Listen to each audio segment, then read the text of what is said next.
learn from one another, to talk to ourselves on peace coexistence. And before we start, we would like to introduce the member of the Muslim Peace Network and our partner from Women and Child Rights and Empowerment Program. Let me start with the Muslim Peace Network. I'm here this morning with our Executive Director, Imam Hussein Makajola.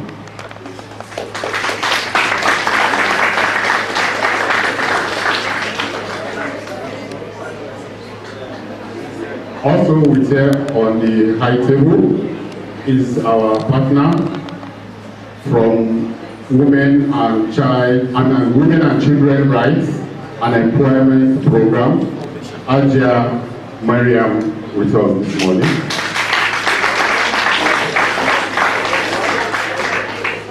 With one of our staffs from the same organization, Madam Blessing, with us this morning.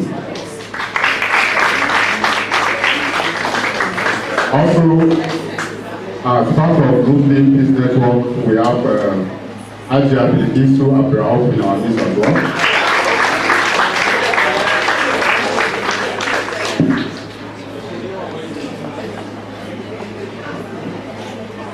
We have our Reverend John Akon also with us here this morning. And I believe we all know our principal that is within us this morning. Madam Lukman Anyan Bile.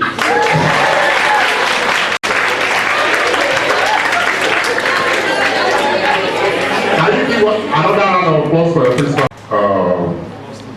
Lost TV with us this morning. Thank you. Please, I want us to listen attentively. Anytime there's a program like this, you must always have something to take hold. We organize the program for you to benefit and to also share with other members that are not here this morning. But before we start, we'd like to call on one student, a male and a female, to come and give us an opening prayer. Please, volunteer please.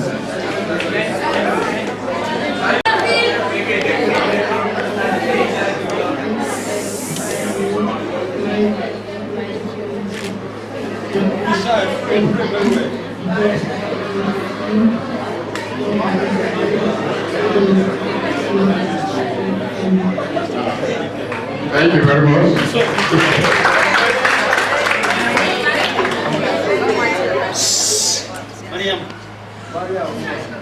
Okay,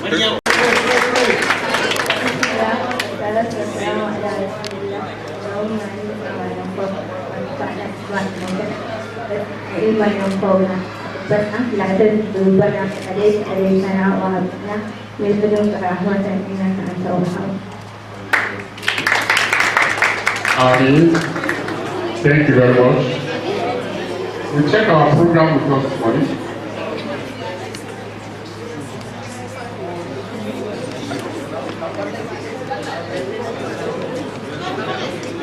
From our agenda here this morning, we have a welcoming address,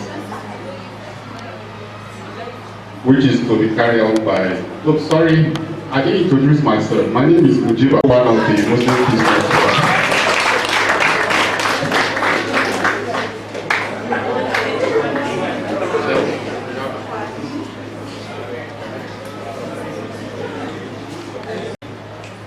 Our chairman, but is unavoidably absent this morning, so I'll stand to do that on his behalf.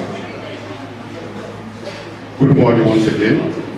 On behalf of the chairman of Muslim Peace Network, I'd like to welcome every one of us to this occasion.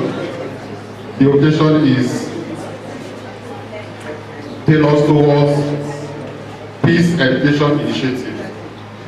How we are going to live together with other faiths. how do we live with another, with other faiths. We all need one another, and we should respect each and every other person's faith.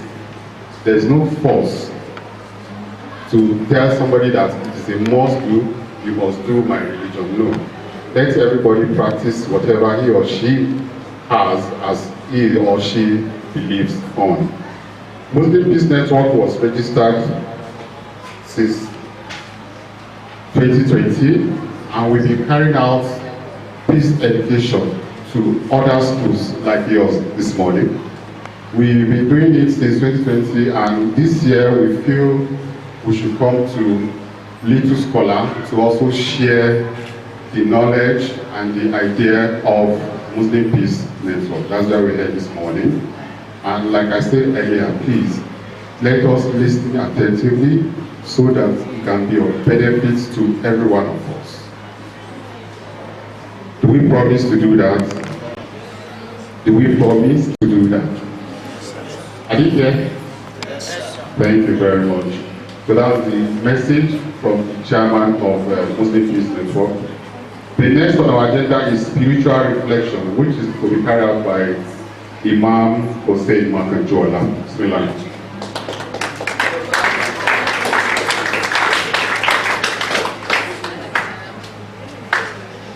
Good morning to you all.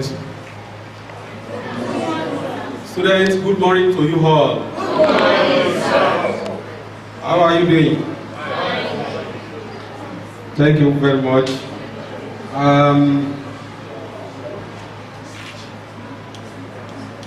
As you all know, my name is still remain Imam Hussein. I am the Executive Director of this organization, MPN. We also partner with Women's Rights and Children and Empowerment Foundation. Ajia Mariam Abdul, who is the Executive Director of the organization too.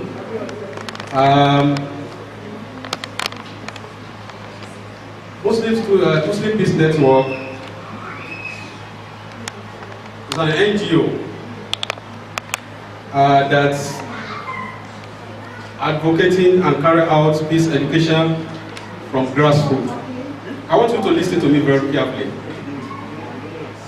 Across ethnic divides in Nigeria, in order to make sure that peaceful coexistence is manifest in our midst, in our community, in our state, in our local government, in our home. We also partner with HWPL, West African Peace Development Forum.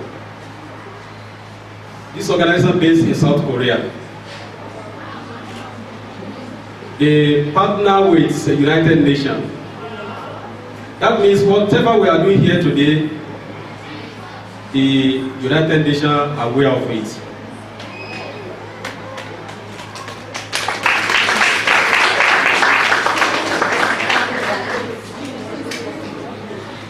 They have been training some peace builders in Nigeria, especially in West Africa, on peace education, because they believe that peace education is very important.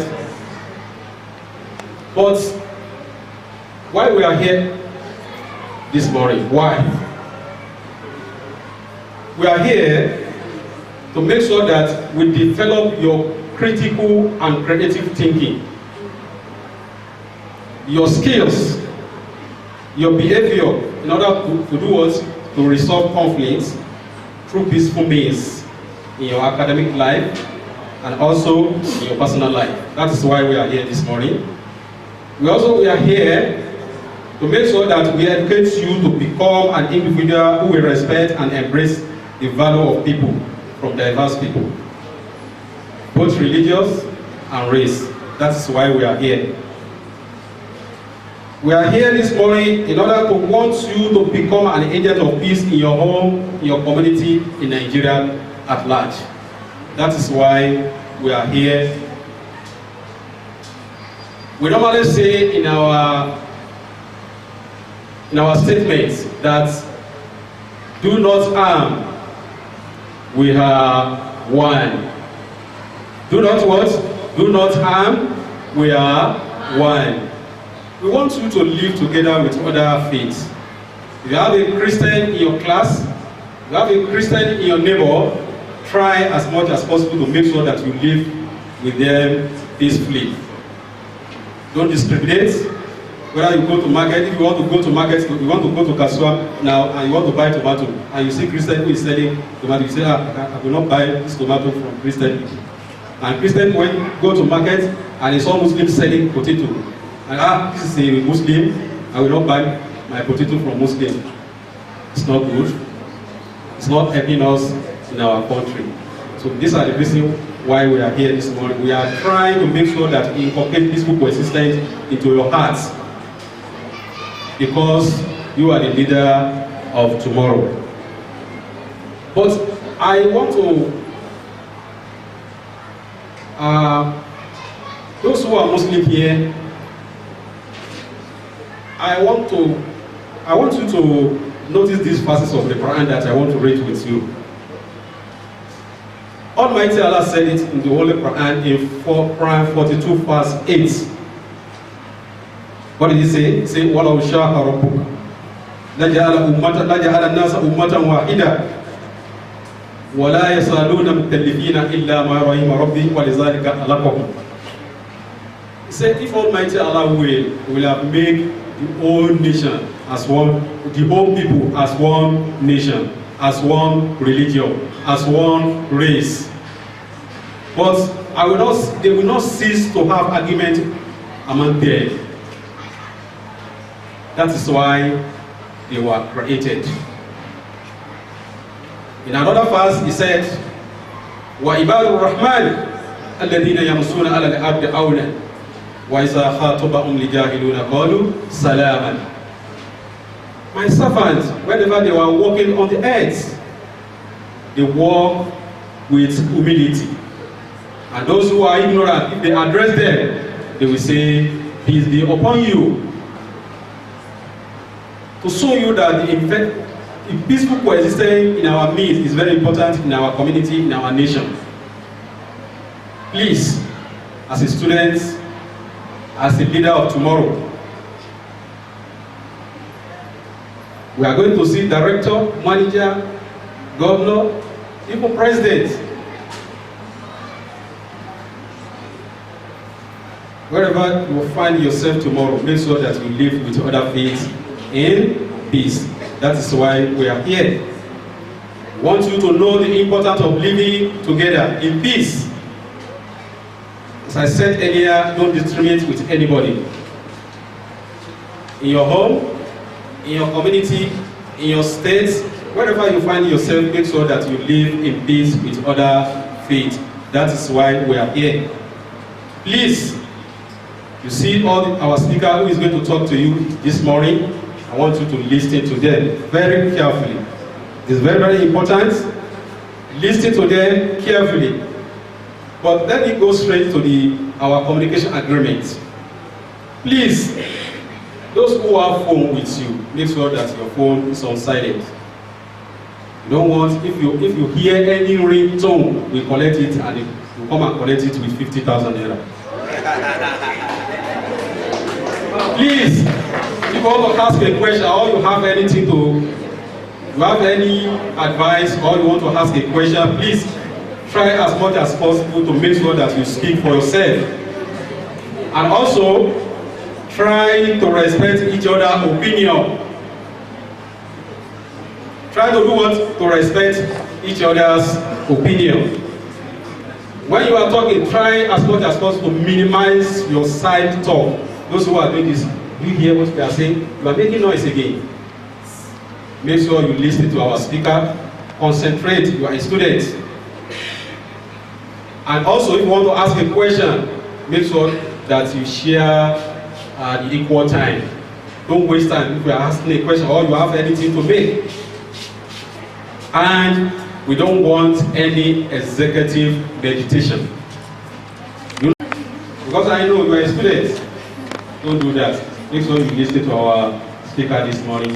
May God bless every one of us. Thank you very much. Thank you very much, Imam. The next on our agenda is interfaith relation. And the first speaker is going to be the Executive Director of Women and Children Rights and Empowerment Foundation, Ajia Mariam Abdul. A round of applause for her.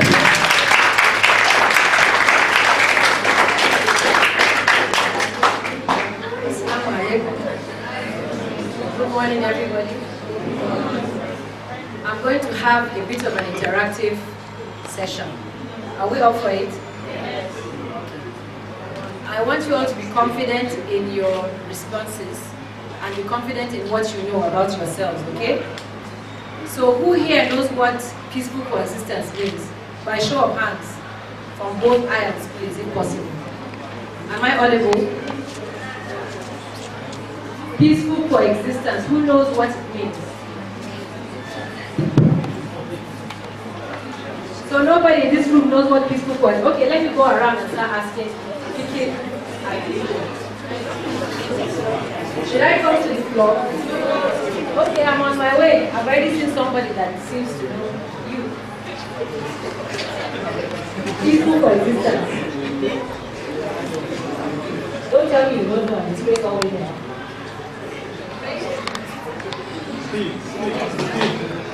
Stand up. Speak. I think peaceful coexistence means the ability of everybody aspire to want to live together without conflict.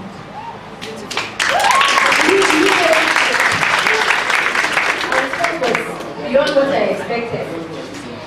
Everybody living in harmony basically is what I will summarize as what she said. I'll go to the boys now. Boys, don't let the women floor you. I'm about to select. You are the racist now.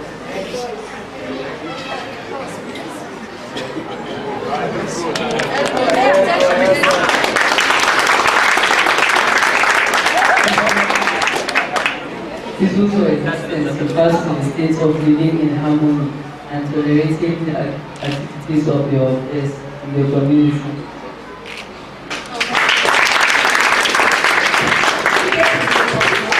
A fantastic response. So we all have an understanding of what peaceful coexistence means. It basically means living in harmony, living with one another in peace. Peace is the punchline, is the most important aspect of that sentence, peace. Right? So when we talk about tolerance, just by show of hands, I'm not going to pick anybody now, just tolerance. What does tolerance mean? Anybody here? I don't want side discussions, I don't want to divide the house. Put your hand up and they'll give you the microphone. What does tolerance mean? Tolerance.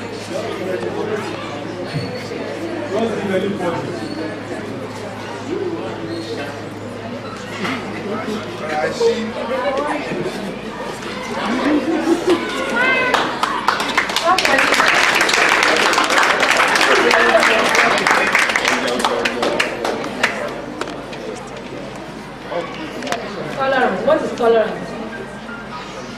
Tolerance means living or tolerating one another without discrimination. Beautiful. Did you get that? Living with one another without what? Discrimination. That's the key word there. Last person, tolerance, please. On the girl side.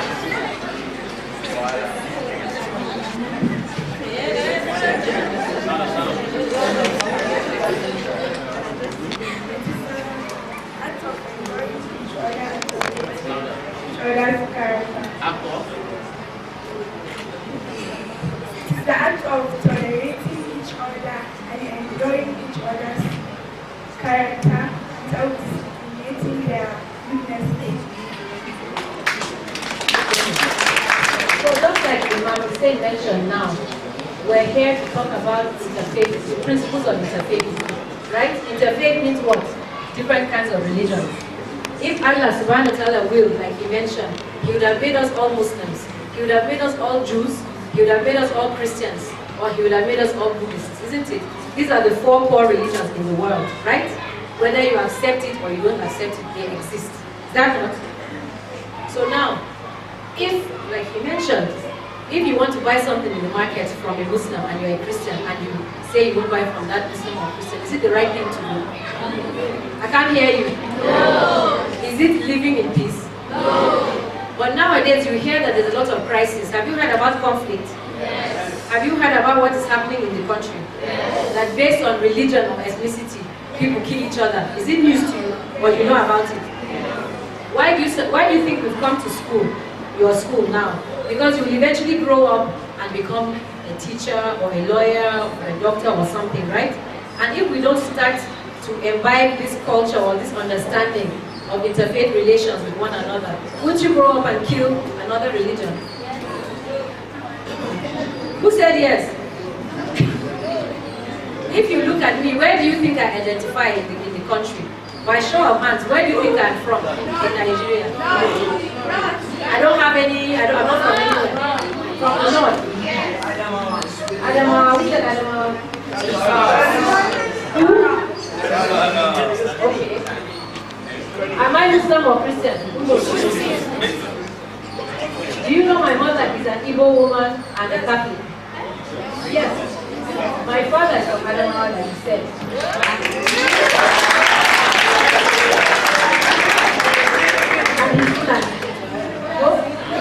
Well, my mother, she passed away 2 years ago. She was Christian and she was an Igbo woman. How do you think that must have happened? With interfaith, right? Is it not so?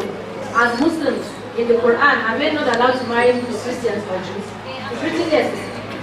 So if Allah wills for us to only marry Muslim, Christian, Jew, who do you have said like that?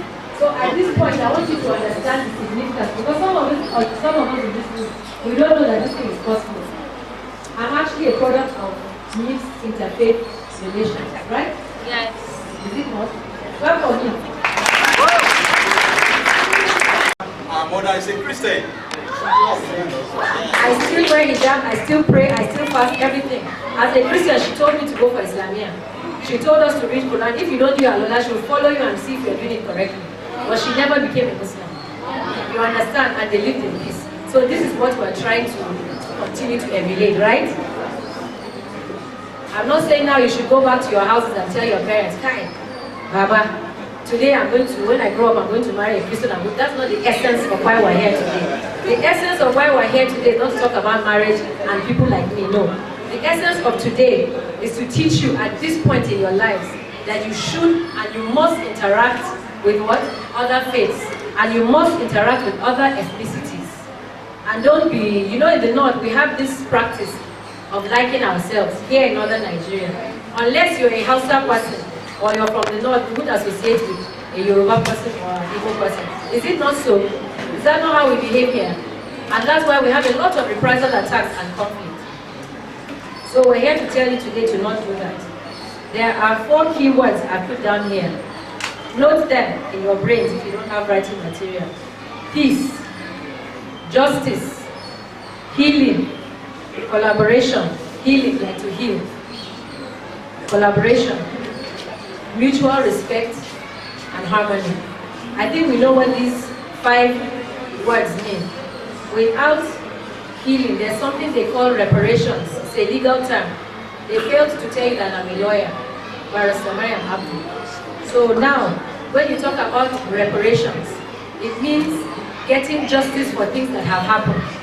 Once there's no peaceful coexistence, what is happening in Gaza? Does anybody here know? They are not at peace. The Jews and the what? Jews and what religion? Palestinians and what race? Good. There's no peaceful coexistence there, isn't it? Have we watched how they've killed for almost 6 months? Have we watched for more than that, about 8 months today? Over and over and over, right? Because they don't understand the tenets of even their own religion, isn't it so? So today we're here to explain to you and hope that you imbibe what we're going to teach you, which is peaceful coexistence and interfaith relations. So thank you very much for your attention.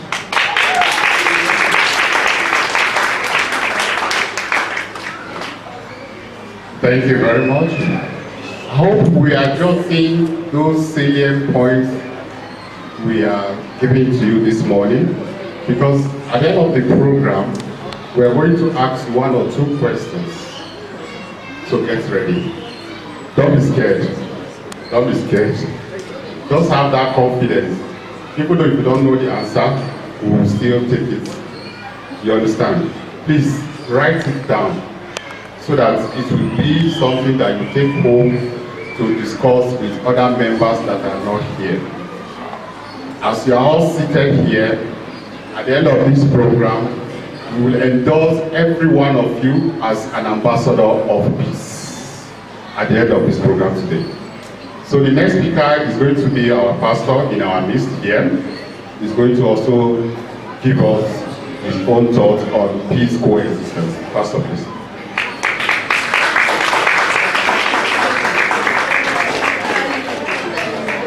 Hello, students.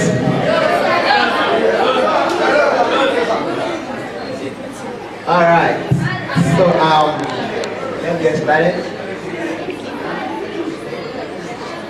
While I was coming into this hall, I saw some very nice, smiling students, and I know that the school is a happy school. And from that point, I know that for you to be a happy student, it as a result of the leadership of the school. So please, can you put it up for your principal?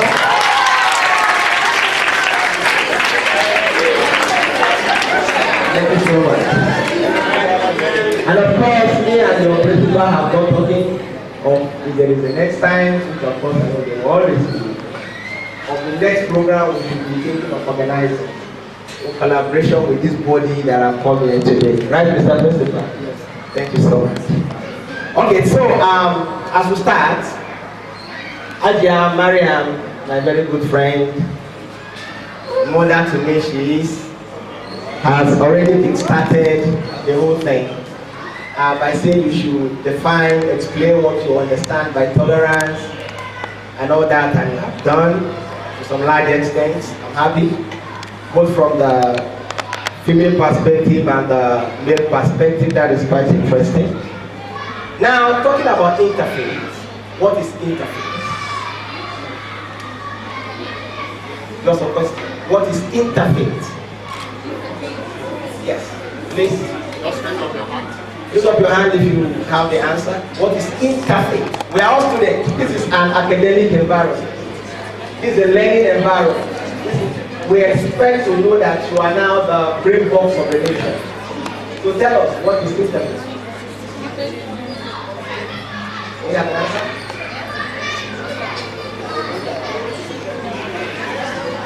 Like inter-religion, connection with all religions, or maybe agreement between all of them. Thank you very much. That's beautiful. That's beautiful. Hey. All the men, all the boys, clap for her. Are you getting it? She made mention of one word there. The connection, the interconnection between different faiths.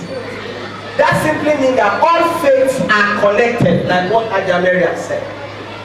Christianity, Islam, the Jews, and all of them, they are all connected. And you cannot separate them from the other. And that is why standing here now, I'll be telling you on the 3 concepts of interfaith. The what? The 3 concepts of interfaith. I don't know what's my time. Okay. Thank you. The 3 concepts of interfaith. And when I talk about the 3 concepts of interfaith, I mean the 3 pillars, 3 things that holds all faiths together, that make all faiths to be connected, that make all faiths to be people that should not fight against each other, people that should live to tolerate, live to learn, live to love one another, because it is the absence of tolerating each other's religion that gives birth to religious conflict. Are you there? Many of you may not have known, But if you ask all of the men and the women here, and even some of your teachers, they can tell you of the dangers of interreligious conflict in Kaduna State. What conflict has done to this state. Before now, you will understand that Christians live among Muslims, right? We are talking here, and Imam Makojola was asking the principal, do we have a Christian student here? And he said, no. How can you have a Christian student here when virtually no Christian lives around here again?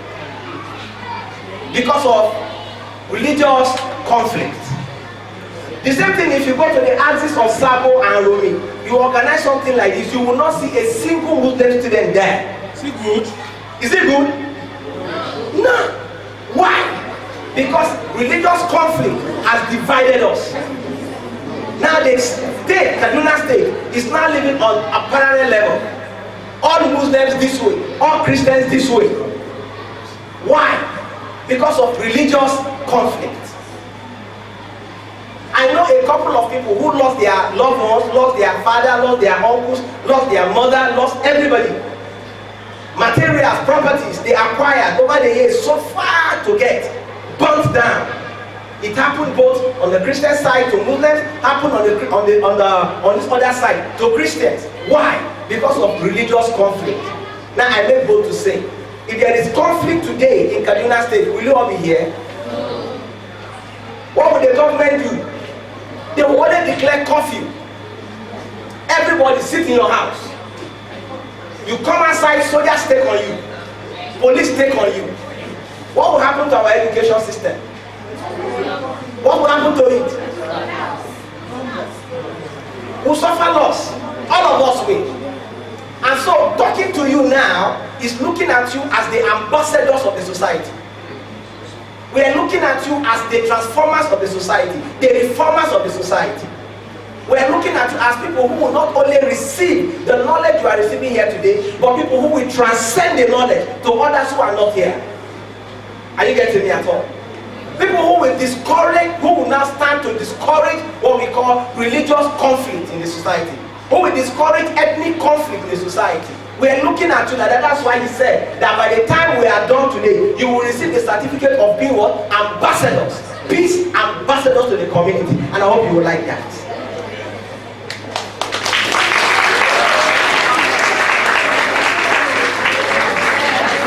Now it is a well-said thing that youths of today are what? They are what? Youths of today are what? They are the leaders of tomorrow. So what's happening here now is that among you, someday, somebody among you may likely become the governor of Kaduna State. Somebody among you may likely become the president of Nigeria. Somebody among you may likely become commissioner, may likely become senator, may likely become anything tomorrow. And I know you are going to get there. Tomorrow when I look at this young boy sitting down, I will remember that years ago, I saw him in a meeting like this. And when he sees me, he will say, I remember this man said something like this some years ago. And together, we shall look for a common ground to forge the nations ahead. Let's believe that after today's meeting, as we all stand together, there will be no more religious crisis in this town again. Are we there? And this time, forget, just in case you don't know, what we are doing here now, maybe today evening, you will see it being aired on the television channels, on the radio channels, on every channel, on social media. Why? This means that it is going to move from where we are now to all over the nation. Move from where we are now to all over the world. And this is how the nation is changed. It must be changed according to mentality. What we have is mental change. Because mental deformation has cost us what we go through. That's what we want to normalize. So, on the three concepts of interfaith, I want to say one. We all belong to one God. One what? One God. Am I there? How did I ask the question? Is there a different God for different religions? Please tell me. No. In your Quran, what's the account of creation of humanity? Is that God created everybody. Was there a different God that created somebody else? No. So the same God that created you, created me. The same God that created the Christians, created the Muslims. created the Jews, created everyone. And so each time we are fighting among ourselves, we are hurting the feeling of God. Like, this is my own. And you are now attacking this person, saying you are fighting for me. And you are killing what belongs to me. You are destroying what belongs to me. How then can you say you are helping me? In what sense? In what manner? In what audacity? In what understanding? In what impetus?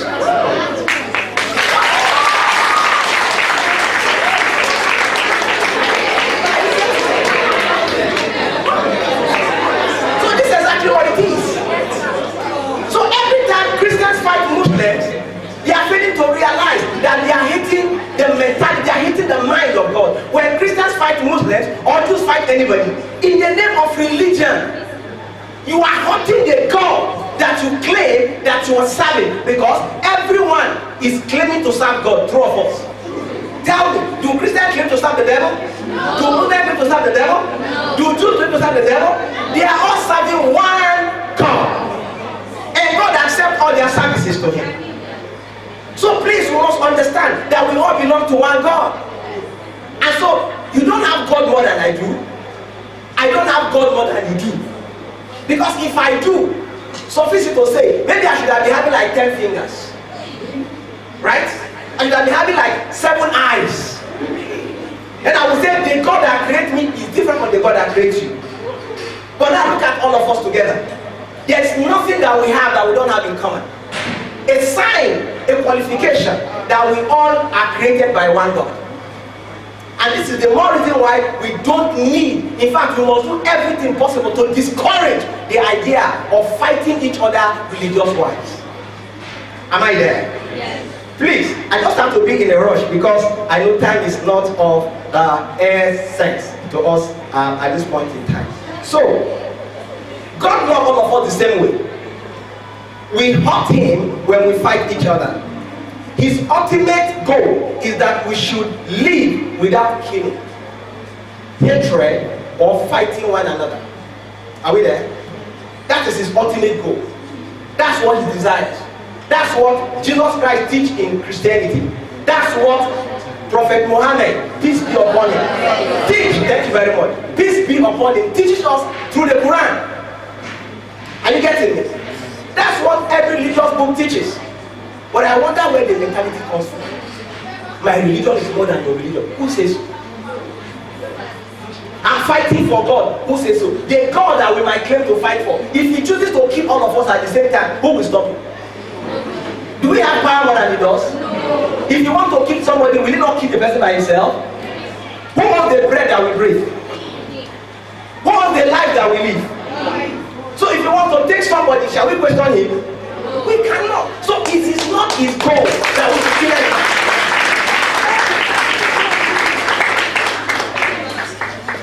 So then, the second point, the Abrahamic faith or the Abrahamic family. Now it is the well-known thing that God himself has said, he picked one man because he wanted unity. He has foreseen what will be ahead. And he picked one man called Abraham. And he said, in Abraham shall all the families of the earth be blessed. In Abraham. And it started this way. That Abraham had 2 sons. Isaac and who? Ishmael. Or what they call Ishmael in the Quran? Ismail. How many of you there Ismail here? Thank you. Isaac and Ismail. Now Isaac is the descendant through which Christianity is channeled, and Ismail is the one through whom Islam is channeled. And these 2 sons of Abraham lived, even though at the beginning there was a little issues, but later they came together.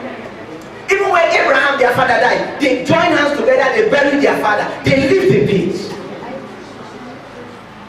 And now we are asking the question, if all of us are Abraham's children, will Abraham be happy wherever he is, seeing his children fighting among themselves?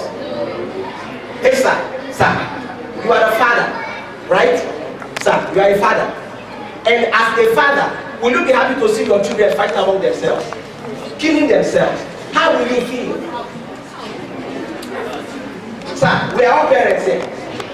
You have 2 children. You even have 4 children. And then you see each day, your children will wake up. This one will carry knife to stab the other. This one will carry dagger, threaten the other person. You as a father, what will happen to you? Many of us, if we are not careful, you even die of heart attack. All of you students who are here today, by the time you grow up and get married tomorrow, how many of you would like to see your children fight against each other? Hey, let's talk. How many of you? How many of you will even look at, let's say, my sister there, and then you look at one of your child and say, you know what, this one disrespected me yesterday, go and kill him. Will you do that? You won't do that. Rather, you will draw the attention of the child. Sit down, let's talk. Don't do this thing that you did tomorrow again. Are you getting it? Don't do it tomorrow again. That's what they will say. But you will never be happy to see. Okay, how many parents here even want to see their child died? Just died, even through sickness and all that. Won't you cry? Don't you feel the pain? You feel the pain. The same thing goes on with God each time we fight ourselves. And this is the warning to all of us. If we don't want to keep displeasing God, and even the one, the Abraham who is our father, then we need to learn to live as one. We must learn to live as one. And the third point, the concept of neighbors. You know neighbors? So now I want to ask, who is a neighbor? Who is your neighbor? Who is a neighbor? Anybody answer? Yeah. Answer the boys. Yeah!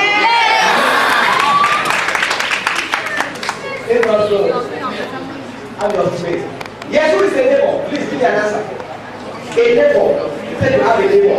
What is who you call a neighbor now? How would you go? Makuta. Who is a neighbor?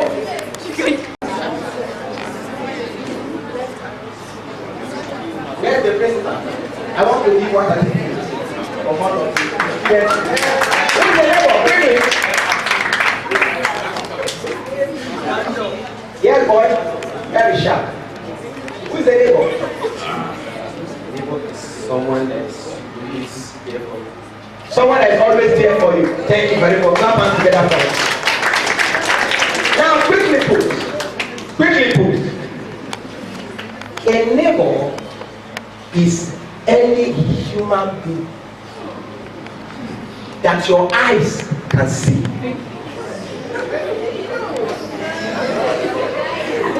Are we there? Any what? Any human being. Say me any human being. Say to me any human being. Say it, any human being. Any human being That my eyes can see.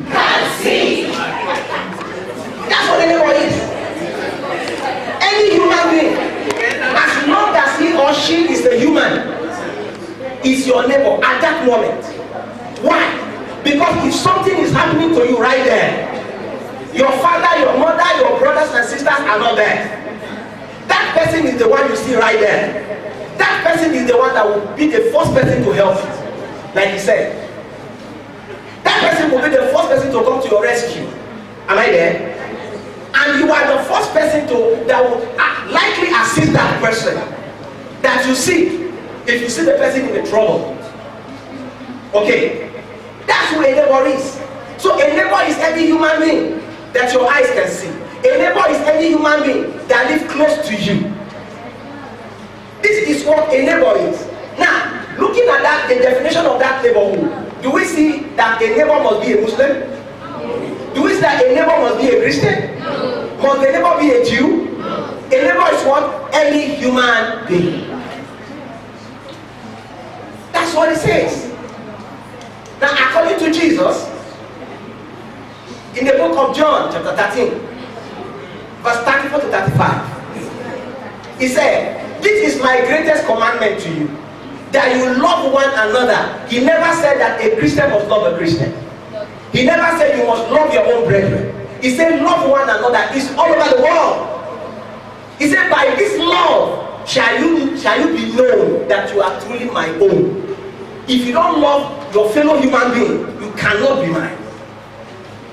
The same thing in the Quran. It is said that you are obligated to take care of your neighbor, right? Yes. 40 houses away from you, 40 houses to your left, to your right, even to your front and to your behind. Did he say the neighbor must be a Muslim? No. Hey, hold on. He said the neighbor must be a Muslim. That person must be somebody who is of your tribe. He didn't say that. So it is any human being. That is your neighbor. And with this I want to conclude that this is the three concepts of our faith. If we can live to love our neighbors, we will never have problems. Shall we have? No. Yesterday I was in Abuja. I boarded Keke Napep, right? In Waripa, going to somewhere. And the lady seated next to me happened to be an outside girl, well dressed like you are in hijab. And I don't even know where I was going. I was only communicating where take Keke to Sharp Corner. When you get to Sharp Corner, ask for supermarket. Where is Sharp Corner? Where is supermarket? And I don't know what to do, so I asked the girl sitting next to me. I said, please, where is the place? If you get there, can you tell me? She said, yes, we are not there yet. Tell me we are still ahead. And she was very shy. She was trying to hold herself as possible. She doesn't want to talk. So as we go again, I said, please, are we close again? She said, we are just a stone throw away. So when we go there, we'll go there. She now said, madam, please do, she told me, okay, man, please do well to take him to the Sharp Corner where we are going, because he doesn't know anywhere. See, she has helped me. And as soon as we drop, she said, this is the place. Called the person, and I turned around and I looked at my friend who was waiting for me. And when I wanted to drop, I said, how much is the fee? The man said, it's 200. And so I said, take it for me and her. And she came down and said, now, Bodi, thank you very much. You see, we have come up with holiness. Does that change our religion now? No. Did that change my own religion? No. It did not change anything. But of course, that is what we call being for each other. And that's what I want to leave you with.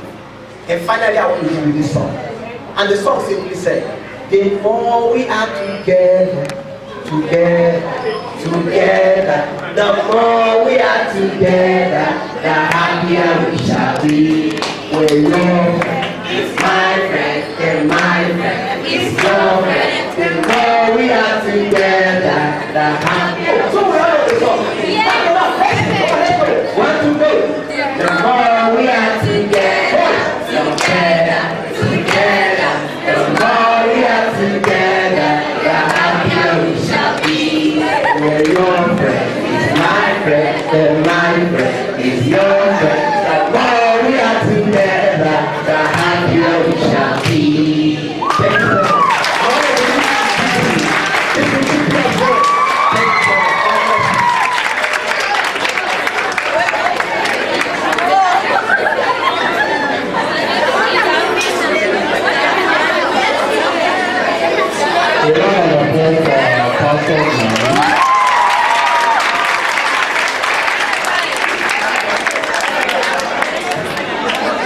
You can see that, like from the introduction, Muslim Peace Network is not only meant for Muslim only, but for all. We are in our midst, we have Christians, we have Muslims, we are NGOs. We work so that we can live in peace. With peace, we are next morning. With peace, our parents can go to work. With peace, our mother can go to the market. With peace, even our teachers can come to work this morning to teach us. Once there's peace coexistence, we'll be able to do a lot of things freely. But when there's no peace, we can't leave our house, our parents cannot go to work, even going to market is an issue, even staying at home together with stress is also another issue on its own. So let's imbibe and do what is right for us to live in peace. Thank you very much. The next on our agenda is the question and answer segment. Please, we need you to ask questions. Ask your question down. Don't go outside and start asking your fellow colleague, what did the man say? Or what did Stand up and ask question, please.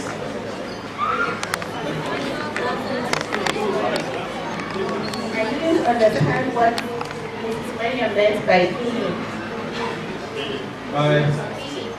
By feeling or feeling? Healing. Okay, another question?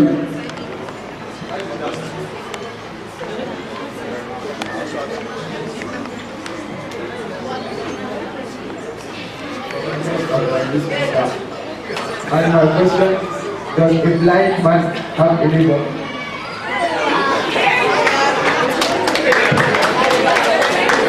Please, a round of applause for that question.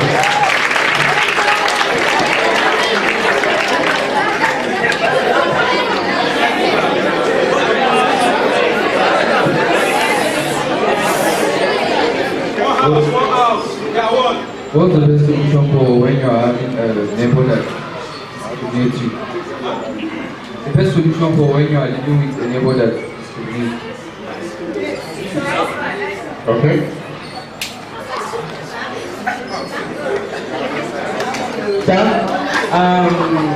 Benjamin Netanyahu used a verse in the Bible saying that Jesus, may peace be upon him, said that there is time for peace and there is time for conflict. So, is there any justification for the killing of civilians according to the Bible?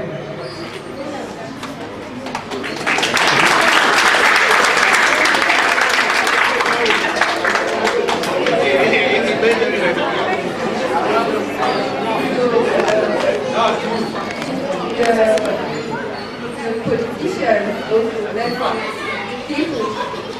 yes, the politicians are also religiously biased. So how do we solve that?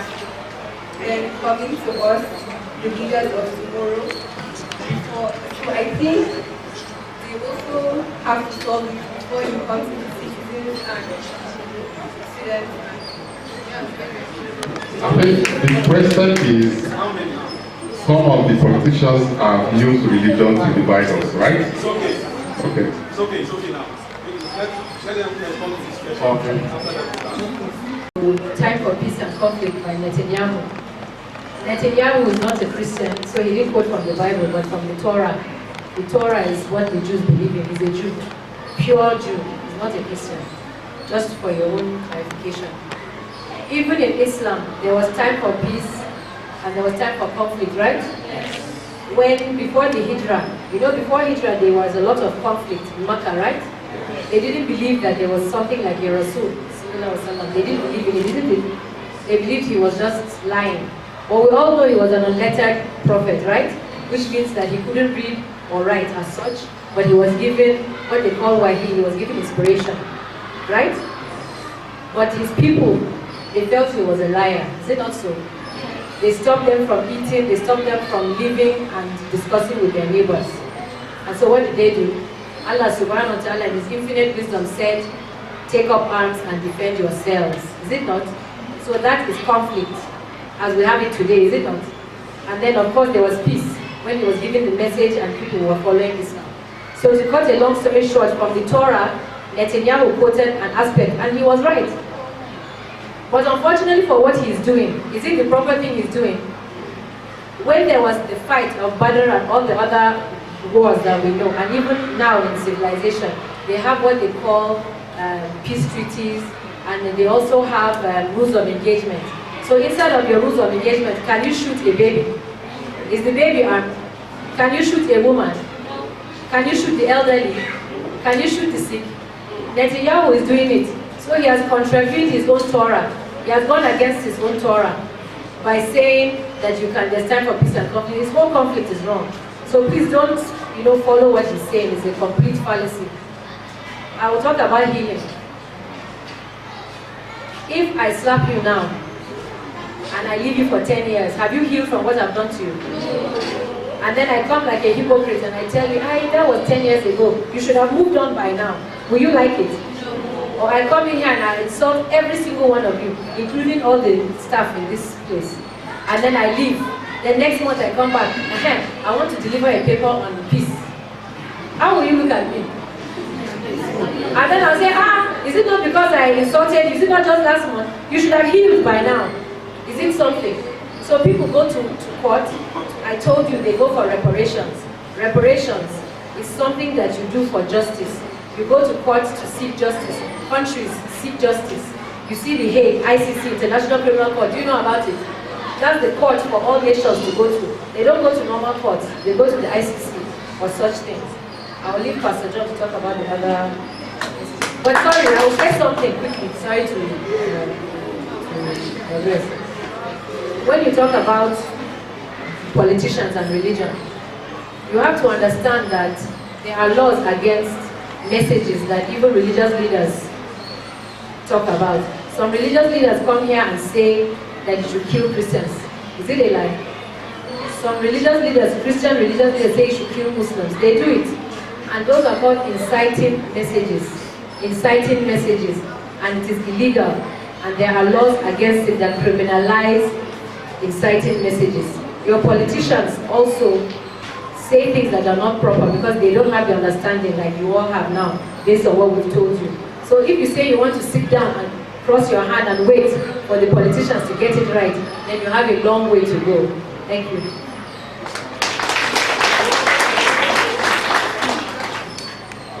Okay, my very wonderful friends have asked some good questions that make me know that they are brilliant. Okay, so number one says, does a blind man have a neighbor? My good friend, a blind man have a neighbor. You see, the blind man even sees more than you see sometimes. The blind man knows even more than what you know. The blind man, that thing that he does not see with physical eyes, he sees with his inner eyes more clearly than you can even imagine. My dad happens to be a blind man. My dad, my biological dad. I grew up to see him as a blind man. But can I shock you? My dad knows the name of every person in my entire village by their voice. The moment he hears your voice, he will call your name direct. That's my dad. And as a result of which, he is highly loved by everyone. In fact, even the king of my village, when they want to address issues on him, my dad is seated. Because the things that have happened centuries ago, my dad will tell you when it happened, the date it happened, the day it happened, the time it happened, and the resolution that was passed. That the king has protected. Are you getting me? So the blind man has a neighbor. The neighbor he has is you. The neighbor he has is who? Is you. And you are his best neighbor. And he is your best neighbor. So that is just who a blind man is. Thank you. Then number two, the best solution for a neighbor that discriminates you. Someone has that question, right? Thank you. The best solution for a neighbor that discriminates you is to keep loving him. Keep what? Keep loving him. And keep doing good to him. I had this story told me from the Quran by a Muslim friend. That there is someone who always goes to throw trash close to the residence of Prophet Muhammad. Peace be upon him, right? And that the more the person goes to throw trash, the Prophet Muhammad keep cleaning the place, the trash. He doesn't even care. So one day the man fell sick. And he came around and he did not see the trash there. And he asked, where is this man that nobody throws trash here? That man was not believing in him. The man hated him by doing all the things that he was doing to him. And they said the man is sick. And they said, oh no. And he went down to visit the man. You see, he didn't go and say, may the man die. May God kill the man. He didn't come and say, that man, good for him that he's even sick. He went to check on the man. How are you doing today? What's wrong with you? And the man said, I've not been seeing you. 18. You mean this man that I've been doing back to him has what it takes to even love me in my condition? And that man became a Muslim as a result of the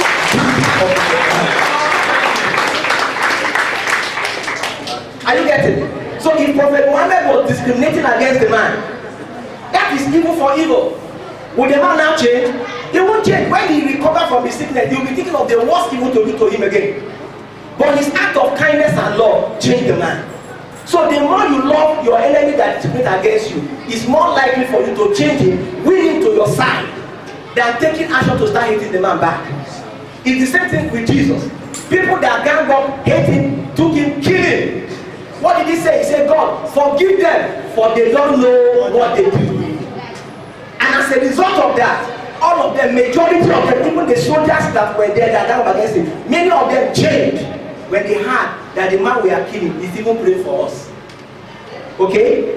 Time will not allow me to tell you of my own story. How many people have hated me in time past? Even in, and they are alive now. But as I continue to love and like them, 2 years ago, a complete family came to my house in the afternoon. All of them, they say, we have come to apologize for what we have done to you 5 years ago. And I say, oh, you even did it. I didn't even know you did it. But now that you have come, it's okay. No problem. I never knew. I got up, embraced each one of them. The mother bursted into tears. The father knelt down. All the children, they were looking at me. They said, what kind of man is this? If you don't have that mentality, you cannot be a successful Christian.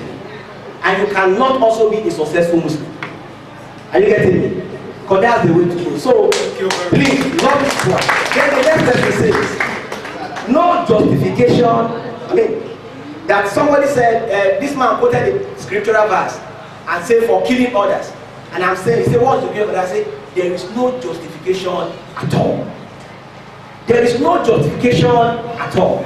No justification on the both sides. Because sometimes ago, we do not see that this killing was there as much as it is now. What happened on October 7 changed the narrative like this. And what is happening now? Both sides they do justification for any killing or for taking of any single life. No, not a single one. And she has answered already.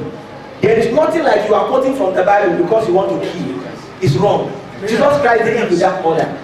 No religious book tell you to do that. All we are told is love your neighbor as yourself. In fact, forgive the person that do you wrong. If I were to be Netanyahu, I would have even forgive, not to be taking what is happening now. That is it on the side. Thank you very much. And so for healing, the simple meaning for healing, who has that question for healing, right? Please write this abbreviation down. Healing is coming from the word heal, right? Now what is heal? It's hot. Hot, erased among the living. Hot, erased among the living or among life. Somebody has hurt you, like she said. You are hot. Now what happens? That hurt, you erase the hurt as if it would never happen. If Prophet Muhammad was taking the hurt they did to him, will the Prophet Muhammad continue? No, he wouldn't. He erased it every day as they hurt him. He forgets it. He cleans it up as they hurt him. That's what makes him continue to live among men. The same thing goes with Jesus. So healing is eradicate whatever hurt that is done to you every blessed day, and you will see that you will not be hurt. And that's the word healing entails. Thank you very much. One question. One question. We have 3 questions more. We have 3 questions more. Someone is there. Okay.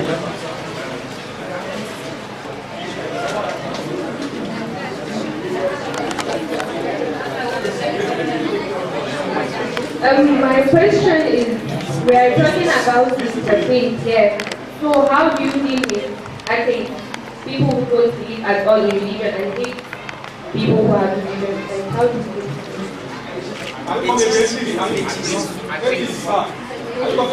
She's talking of atheists, yes. Any other question?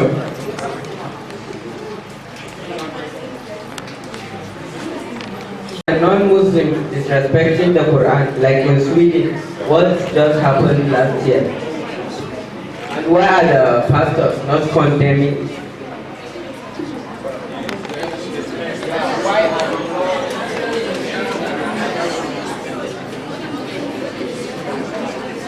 You gave the man first. Gender balance. I asked who is going to ask I first. think there are only 2 questions, right? Yeah. So we won't answer the 2 questions in our various ways. So you talked about atheists. I think your question was, I want to understand your question. How do we deal with atheists? Was that your question? Where's the questioner? Did I capture your question properly? How do we deal with atheists, right? So atheists are people who don't believe in God. They've always existed. They were called pagans in those days. They were the Jahil. That's what they call them, right? Those who refuse to believe. But believe it or not, atheists believe in something. Who knows what they believe in? Science, right? Most of the time, they believe in science. So atheists find things in the Quran or in the Bible that deal with science. Well, we've heard of it before, right? So sometimes when I even interface with them, and I've interfaced with atheists since I was 12 years old, for some reason or the other, because they used to annoy me as a child. I used to talk to them, and in fact, I schooled in the UK in my secondary school. So my neighbor, my bunkmate, because of UK, my bunkmate, Rebecca, she was British, and she was always surprised that I was praying. So what are you always doing? She used to ask me. That there's nothing like God. I said, okay, so what do you believe in? She said, nothing, the space. You know the big bang theory? There was just a bang, and then there was the world. So I asked her, even as a 12-year-old, I asked her, I said, okay, that's interesting. Who created the Big Bang? Who created it? Somebody must have created it. She said it just happened like that. So I said, at least you believe in the Big Bang. Is it not believing in something? You need to find, and the Prophet, peace be upon him, and Prophet Isa alayhi salam always found a balance. They what? They always found something to talk about. You cannot be wicked to them because you that you're a Muslim, are you guaranteed to go to heaven? From morning till night you're gossiping, are you not? From morning till night you remove your hijab and you show all yourself to people who are not your mahram. Am I lying? So we do things that upset Allah subhanahu wa ta'ala, we do it on a daily basis. How are you sure you're going to heaven? So you need to learn to accommodate, to not discriminate, and to tolerate everybody. And you're not Allah that you tell the person, subhanahu wa ta'ala, that you tell the person that I can't associate with you, I cannot talk to you. You understand what I'm saying? The person who asked the question, live in peace with people because you don't know your own destination. You don't know if you're even of the people who are going to heaven. That atheist may actually reach heaven before you. So you have to try and live peacefully with the person because we don't know that person's path. Now, non-Muslims, respecting religion, right? Who was the questioner that asked that? Respecting the Quran. I think you're specifically talking about the Quran, right? And the Christians and how they behave. For many, many years, there was somebody called Simon Rushdie. Simon Rushdie. They put a bounty on his head. Putting a bounty on somebody's head, it means putting a fine on their head, maybe $20,000 or something. The Muslim community back then asked for him to be brought, and they couldn't find him. He was hiding because he did many bad things to the Quran and he said many bad things about it. And so, you know, it's a process of learning. I think the bounty was maybe some dollars like that. That means to find him and bring him, let them punish him. Some Muslims even ask for them to be decapitated. And it's wrong. Because if you look at the hadith of the Bedouin that was urinating in the mosque, who knows that story? The Bedouin was urinating in the mosque and the Prophet, peace be upon him, was there watching. And the Sahaba and the other people took out their swords. And they said, let them cut his head off. Ya Rasulullah sallallahu alaihi wasallam, can we cut his head off? How can he come? And the Prophet, peace be upon him, said, no, don't cut his head off. Leave him to finish urinating. Have you ever stopped urinating midstream? It's impossible. It's impossible. The scientific analogy behind urinating midstream, you can't cut your urination. Try it. So the Prophet said, leave him, let him finish. And then, are you listening? Are you listening? He didn't say cut his head off. He said pour sand on that place. And so that is what tolerance. Not you or me that don't know Islam like the Prophet, peace be upon him, that was giving the inspiration. He said stop. So those people that do what they do, legally, what are you going to do to them? Will you cut their head off? You need to learn, and Muslims also is a message for Muslims. You cannot love Islam more than the people that run Islam. You cannot kill for no reason. Because they say if you kill one person, what do? In Islam, you do what? All of humankind from killing one person, right? So what is the point? And to summarize a bit more and for your own knowledge, all these things that they're doing is out of what? Ignoranza juris non excusant is the legal term for it. It's out of ignorance. And of course it's no excuse, but they do it. And the Muslim nation should learn what? Tolerance. But at the same time, we do not take it. Do we accept it? Is it proper? There are some people who are tearing Quran pages on YouTube. I saw that they clean their defecation with it. What will you do with such people? I think God has already placed, I think he's better than all of us, and he has already judged them and he knows what to do with them. Thank you. Okay, quickly, Adia has already dealt with it very well, but let me just add a little. How to deal with people who don't believe in any religion? Now, take it or leave it. There are people who, for centuries or ever since they were created, don't even believe in God. That does not make them any righteous or any bad. People who don't believe in God, it is God that knows how to make them believe in Him. They cannot be forced. Do you understand? Don't try to force them that they must believe in God by force. God, according to Christianity, is always love willingness. You know willingness?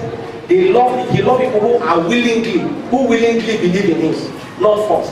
And He's the one that knows how to make them believe in Him. And then let me drive that fast to the atheist issue. There was this atheist who doesn't believe in God. What is a scientist? Serious scientist. He's an astronaut. So one day they went into the space. And when they went into the space, particularly the moon, they got to that part of the moon and he saw one inscription on the stone. Who put the inscription on the stone? He just saw an inscription on the stone that I am the God that watch over you. He became confused. He started jittering. Who wrote this thing here? Who wrote this thing here? Now he doesn't believe in God. And now he has seen it. And nobody could have come to put it there. From that day the man came back and his mentality changed. Can I shock you? It is only God that can make people turn to Him and to believe in Him. You and I trying to force them won't work. It will land us into conflict. Are you there? He is the one. According to the Bible, it says nobody comes to me except I draw him. Before, I was like that. I don't believe in God. I don't go to church. I don't go to mosques. Me, talking to you now. I was a serious sinner. Very serious. I had nothing less than 4 girlfriends at a time.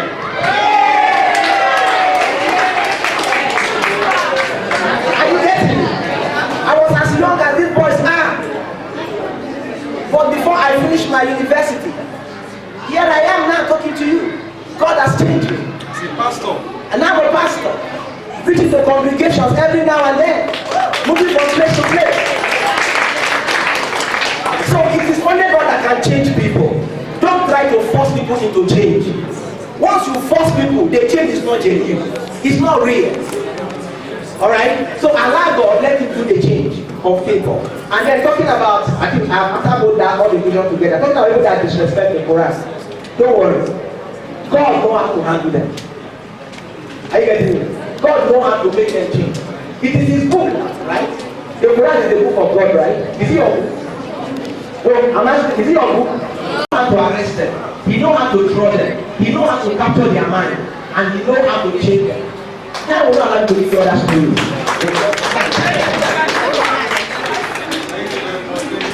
Sponsored by HWPL.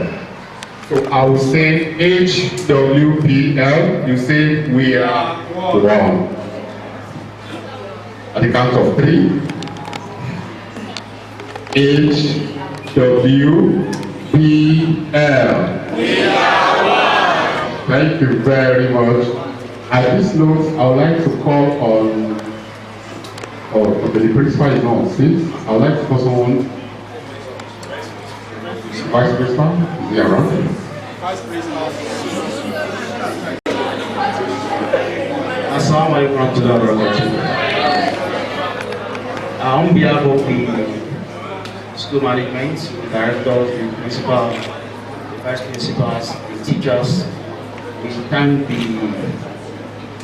founder of this initiative, HWPL, and also the MPN, Muslim Peace Network. We thank the speakers, and I'm sure the students, the teachers have learned a lot. One key point I would like to add is we should all know that we always pray in the Quran that Allah created us inna khalaqnakum min dhakari wa untha wa ja'alnakum شعوبا وقبائل لتعارفوا. But the conclusion of that verse is what? Inna akramakum indallahi atqakum. Sure, we all know the meaning, but let me translate it because of the pastor in our midst. Allah said He created everyone from one single male, Adam, and from a single female, Hawa, known as Eve. He now said that from these two, He created a lot of races and also created tribes. He said, I did so just for one reason, for identification. For you to be able to identify yourself. This one is, like my madam said, I'm from Adamawa, this one is from Yobe, this one is from, just for identification. But after you are able to identify yourself, you now say that in akramakum in the Allahi atqakum. The best to God among you are those that are pious. Those that are pious. This inscription, I saw it, though I haven't been there, but I saw it on the gate of Harvard Law School. This Quranic verse was placed there at the gate of Harvard Law School. And we are all one human, and from all the stories, the narrative that have been mentioned, you can see there is need for us to live in peace. The example of the companion that entered the mosque that you related, at that, how the Prophet treated him, the one that dropped dead and filth in the front page of the Prophet's house, how he treated him, and so there are a lot of the Prophet lived with Jews and Christians, and how were they treated. So we should all learn how to live peacefully with one another. Fortunately, I think the DP is around. She may still want to say something. She's back now. The best of Mrs. Adela Suleiman, please. Thank you all. In fact, I must admit, this is a wonderful gathering. And I think, just like we have sat here and listened, we should go out and encourage this. Because promoting peace among ourselves is what can give us peace of mind, and it is what can let us have development. So whatever we have learned from here today, we should make use of it by spreading it. May Allah help us.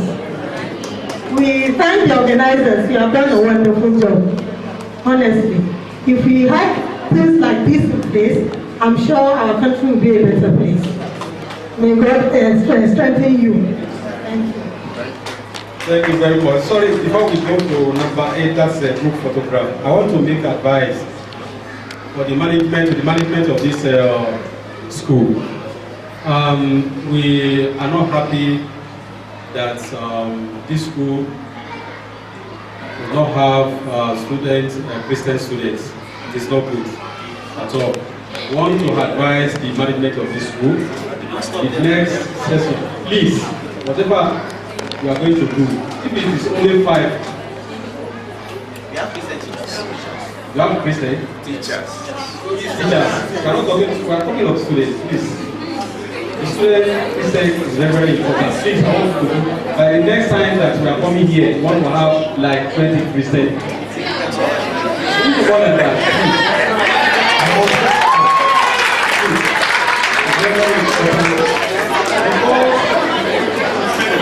We don't teach our children peace. Someone else sitting down somewhere, we teach them family. We need them. Let us join hands together. This is what we are doing. The management, please, I don't know whether you are listening to me. Please, want you to do something about it. Please, we can assist you. Thank you very much. Thank you very much, Imam. The next on our agenda now is the group photograph. We will stand by the banner here and take HWBN, we are one. HWBN, we are one. HWBN, we are one. HWBN, we are one. We are one.